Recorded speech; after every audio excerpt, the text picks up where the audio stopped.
Президент России объявил 2025 год годом защитника Отечества. Это решение имеет особую значимость в преддверии празднования 80-летия Победы в Великой Отечественной войне.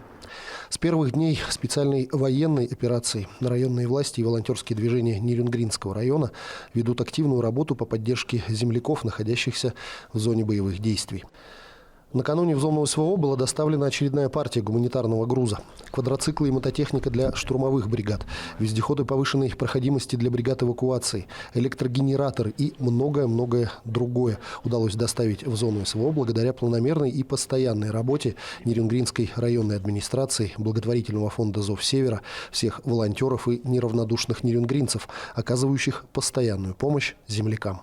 Сегодня передаем гуманитарный груз нашим парням, которые прибыли со всех направлений, и Донецкое направление, и Запорожское направление. Передача у нас и Мавики 3 Pro. Касатка нормальная тема, да? Все четко. Булаты, дрон-определители Булат, тоже сейчас очень современная, такая хорошая, нужная история, которая реально спасает жизни парням, значит, которые понимают, где находится сети-дрон. Передаем оборудование, это противодронные системы «Ромашка».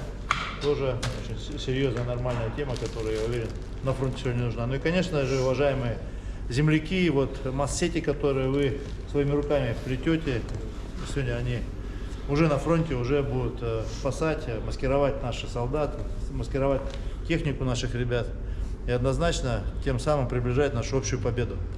А победа точно будет за нами, потому что когда я вижу вот этих наших парней, которые сегодня приезжают, которые очень рады, что мы здесь, честно признаюсь, как будто дома побывали. Когда я вижу их настрой, когда я вижу необыкновенное мужество в их глазах, я понимаю, что с такими парнями нам ничего не страшно. Горжусь, неимоверно горжусь, что могу каким-то образом с вашей помощью помогать нашим парням. Это наш сейчас всех наш общий долг быть, как говорят в нашем народе, с нашей армией. Никуда из песен слов не выкинешь. Народ и армия едины. Поэтому, товарищи, кто сегодня еще не с нами, я призываю вас всех отбросить непонятные мысли в своей голове, а изо всех сил помогать нашим парням на фронте. Кроме техники, очень большое количество заявок от бойцов идет на антидроновые одеяла, пошив которых волонтерскими организациями в Нерюнгринском районе поставлен практически на промышленный поток. Благодаря уникальным технологиям и материалам эти одеяла спасли уже не одну солдатскую жизнь.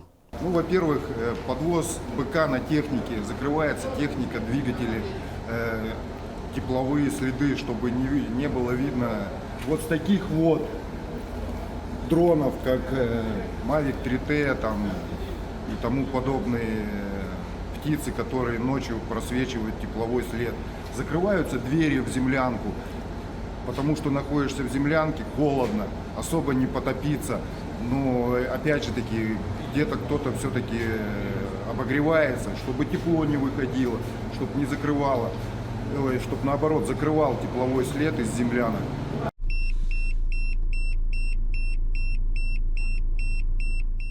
Формат боевых действий за последнее время кардинально изменился. Беспилотные летательные аппараты сейчас одна из мощнейших сил атаки.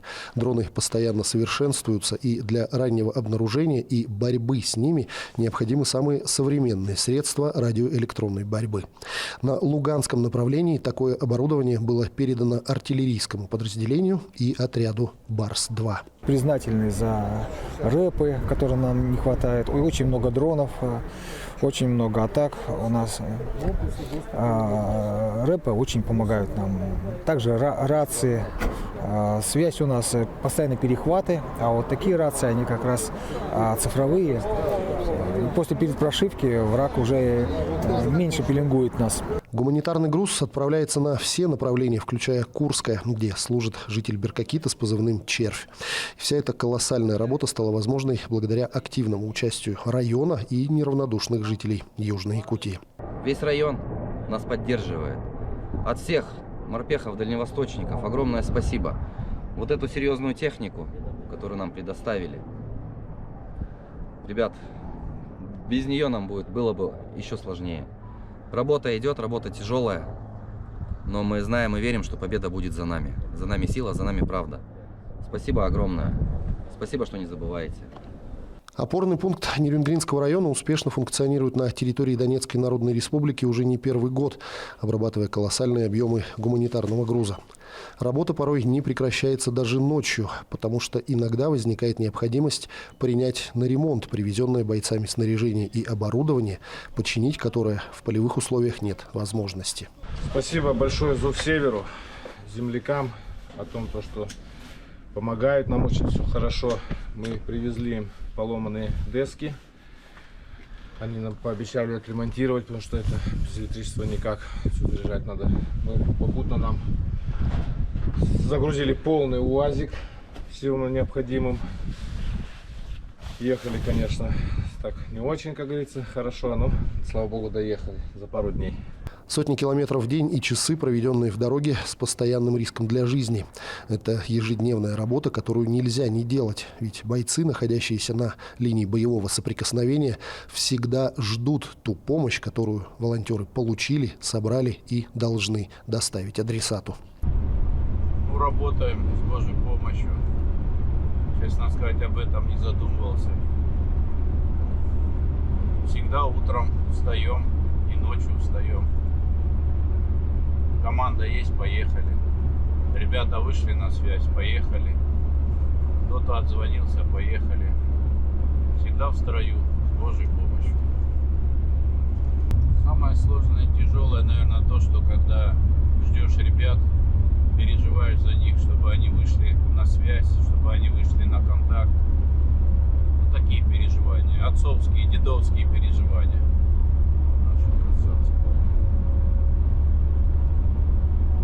Это тяжелое. Ну и самое радостное бывает и дает стимул работы на следующий день, когда выполнены задачи сегодняшнего дня, когда все ребята выходят на связь, когда они приезжают на точку обозначения, мы передаемся им, обнимаем их, общаемся. И вот здесь вот внутренний такой всплеск эмоций и они придают силы, чтобы работать на следующий день и ехать уже к другим ребятам. Мирные жители тоже вправе рассчитывать на помощь и поддержку. И наша съемочная группа с волонтерами Нерюнгринского опорного пункта отправилась в Угледар. Нас встретил город-призрак.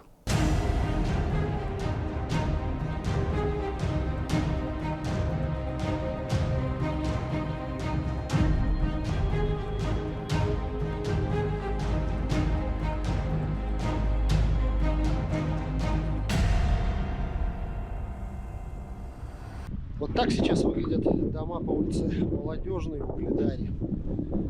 И в одном из них, в доме номер 11, до сих пор живут люди. Это Вера и Виктор, которым просто некуда было идти, некуда было бежать. И до сих пор они в буквальном смысле слова выживают. Те, кто смог, уехали из Угледара давно. Многие погибли. Ну а тем, кто вынужден был остаться, пришлось приспосабливаться к жизни в разрушенном городе, полном опасности. Мины, неразорвавшиеся снаряды, кассетные поражающие элементы, здания, готовые рухнуть в любой момент. Но бытовые условия – это буржуйка на кухне, постоянный поиск и заготовка дров для ее топки, дефицит воды, отсутствие электричества. Вот остались мы бомжами остались. Квартира сгорела, имущество сгорело. Все, это слава Богу, сколько мы это сегодня впервые приехали, стали делать пенсию. Мы без денег. 25 человек в городе, да? У вас гуманитарка же есть? Ну, есть. Гуманитарка есть, слава богу. Плюс еще вот надо. И хорошая гуманитарка. Связь, чтобы была. Во время обстрелов и боевых действий самым настоящим спасением стал подвал дома, несмотря на всю сырость, холод и полчища крыс и мышей. Был небольшой обстрел, вынесло окна. Окна мы восстановили, все. Я говорю, ночевать мы здесь не будем. И ушли в подвал ночевать. Ночью как отдали, мы пришли, и потолок упал. Все, что лежало здесь, валяется тут. Что тут лежало, вот так вот. А на моей кровати дверь с ванной лежала. Если бы я там бы спала, то дверью меня прикрыла. А стена вот эта с ванной, вот так вот была прогнута. Угледар – город маленький, но уютный. Был. И люди мечтают, что его восстановят.